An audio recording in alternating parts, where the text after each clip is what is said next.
आप सभी को मेरा नमस्कार। आशा करती हूँ आप सभी अच्छे होंगे। चैनल को शेयर करें और सब्सक्राइब करें। देखो, मैं आपके लिए या फिर यूँ कहूँ कि मेरे पढ़ने के लिए मैं क्वेश्चंस लेकर आती हूँ। अगर मैं खुद नहीं पढ़ूँगी तो पढ़ाऊँगी क्या? तो पढ़ना तो ज़रूरी है।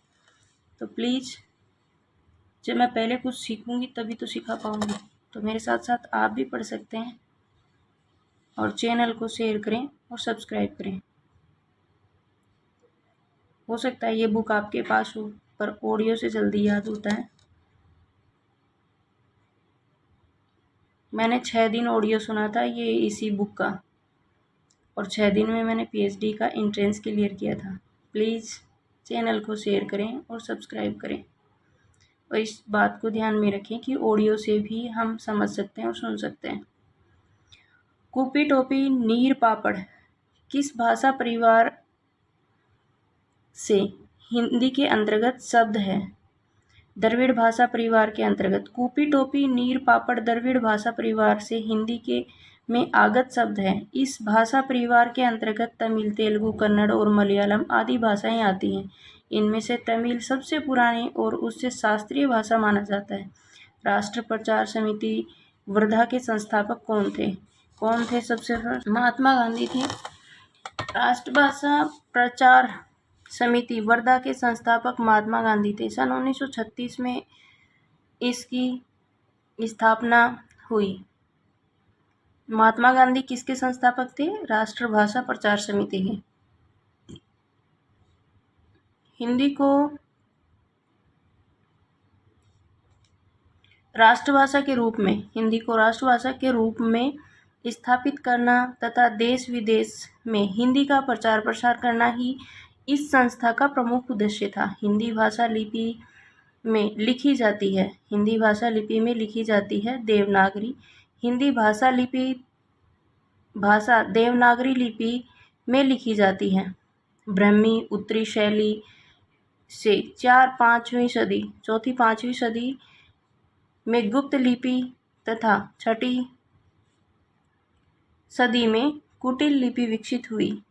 इसी कुटिल लिपि के 6ठी सदी में लगभग नागरी के प्राचीन रूप का विकास हुआ, जिसे प्राचीन नागरी कहते हैं। देवनागरी लिपि अक्षरिक देवनागरी की वर्णमाला का वर्णक्रम वैज्ञानिक है। आधुनिक भारतीय भाषाओं का सर्वप्रथम वर्गीकरण किस विद्वान ने किया? सर्वप्रथम वर्गीकरण डॉक्टर A.F.R. हॉर्नले ने किया। भारतीय भाषाओं का सर्वप्रथम वर्गीकरण A.F.R. हॉर्नले ने किया। हॉर्नले ने आधुनिक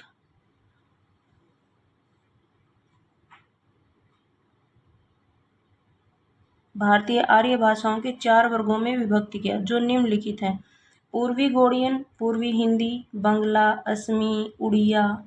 पूर्वी गौड़ियन, पूर्वी हिंदी, बंगला, असमी और उड़िया। पश्चिमी गौड़ियन, पश्चिमी हिंदी, राजस्थानी, गुजराती, सिंधी और पंजाबी। उत्तरी गौड़ियन, गढ़वाली, नेपाली, पहाड़ी।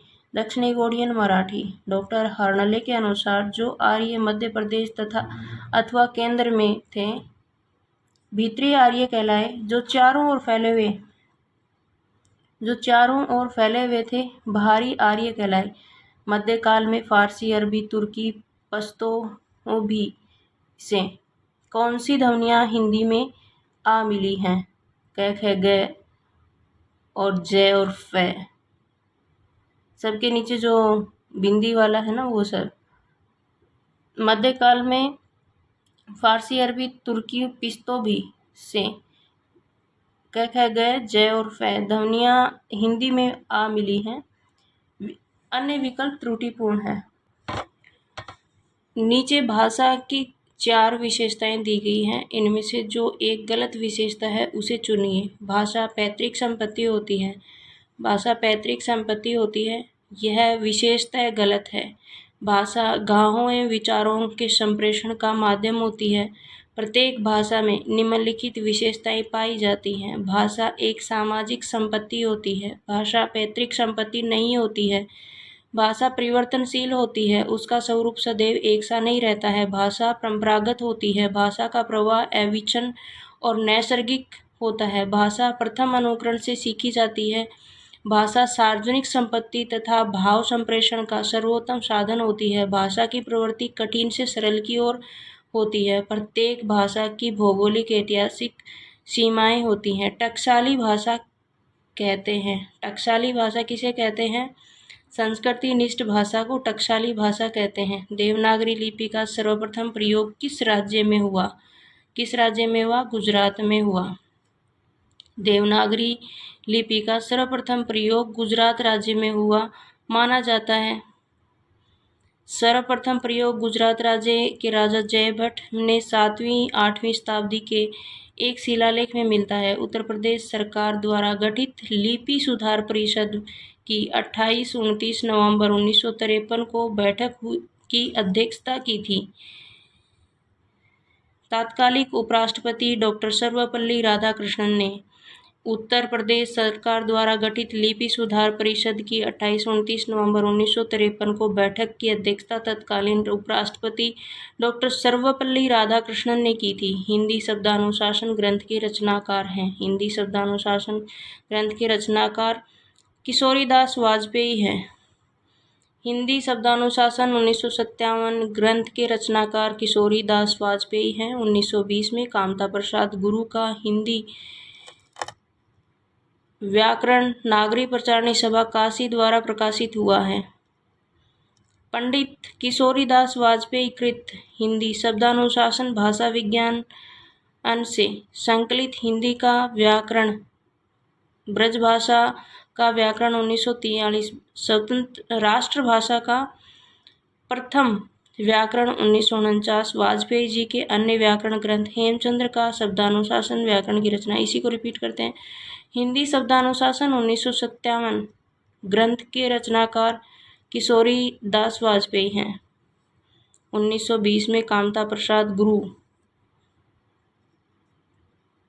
का हिंदी व्याकरण नागरी प्रचारणी सभा काशी द्वारा प्रकाशित हुआ। किशोरीदास वाजपेयी कृत हिंदी शब्दानुशासन भाषा विज्ञान से संकलित हिंदी का व्याकरण है। ब्रजभाषा का व्याकरण 1943 ईस्वी है। राष्ट्रभाषा का प्रथम व्याकरण 1949। वाजपेयी जी के अन्य व्याकरण ग्रंथ हेमचंद्र का शब्दानुशासन व्याकरण रचना पर आधारित है। ग्रिम नियम का संबंध किससे है? स्वनिम विज्ञान से, ध्वनि विज्ञान से। इसके प्रवर्तक जर्मन भाषा के विद्वान याकोब ग्रिम। 1822 में प्रकाश में आया। इस नियम का संबंध भारोपीय परिवार से है जो जर्मन भाषा में प्रवर्तित हो गए थे। ग्रिम नियम बलाघात पर आधारित है। भाषाओं के पारिवारिक वर्गीकरण का आधार इतिहास है। भाषाओं के वर्गीकरण में विषय की भाषाओं को परिवारों में बांटा जाता है जिसकी मुख्य आधार इतिहासवाद होता है। हिंदी भारोपीय परिवार की भाषा है। विश्व की भाषा परिवार भारोपीय भाषा परिवार भारत, यूरोपीय द्रविड़ भाषा परिवार, काकेशी परिवार, चीनी एवं एकाक्षरी परिवार, ब्रुक्सी परिवार, उराल अल्ताई परिवार, सामी हामी परिवार, काकेशियन परिवार, बुशमैन परिवार इत्यादि प्रमुख भारोपीय परिवार को इंडो जमनिक आर्य परिवार,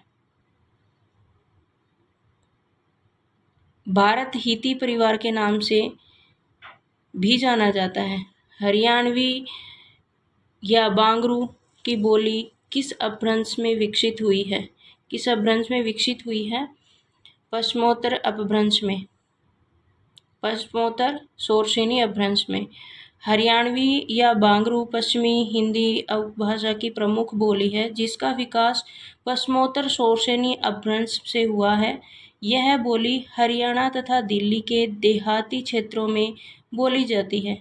खड़ी बोली कोरवी, ब्रजभाषा, कन्नौजी तथा बुंदेली पश्चिमी हिंदी उपभाषा की अन्य बोलियां हैं, जबकि अर्धमागधी अपभ्रंश की उपभाषा पूर्वी हिंदी है, जिसके अंतर्गत अवधी, बघेली तथा छत्तीसगढ़ी बोली जाती है।